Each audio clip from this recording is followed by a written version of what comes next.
Sir Dags, Oh, pwede kitang maabala? ano? Ano ka rito saglit? Anong masasabi mo sa ating produkto? Barley grass. Maganda. Gano'ng kaganda? Siyempre, pag uminom ka na, gaganda boses mo. Uminom ka na ba? Kanina, Sige nga, pakitaan mo nga ako.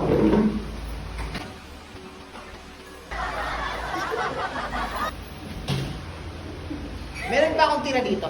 Uy, Iinumin ko tong tira. Ito yung iniinom ko. maganda ba to? Oo, barley. Tapos grass. Luko ka talaga! Barley grass. Oo. Sige. Ito yung tira ito. May tira yan. Hmm. Iinumin ko. Ang ganito pala kulay niya. Oo, kulay green yan. Oo. Oo. Iinumin ko. Sige nga. Inom. Ibig sabihin, gaganda yung boses mo niya. Oo, maya-maya. Pakitaan mo nga ako, sir. Ito yung boses na maganda. Hmm. Wag ka na!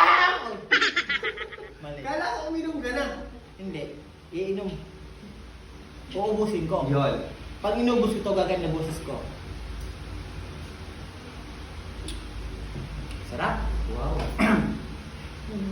Kailang mawawala. Oh. Magkano to? Sa halagang 999. Ang isa? Hindi, yung isang pouch. Ah, Ano yan? 15 sachet plus 3. 80. Ito, ang mahiwagang barley na may grass. Masarap. ibig sabihin, kapag bumili ako ng isang pouch na ganito, ilan ang laman? Ano po?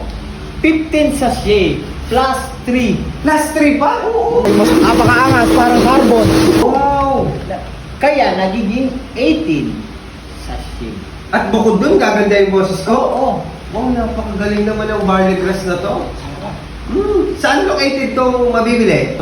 Dito sa office.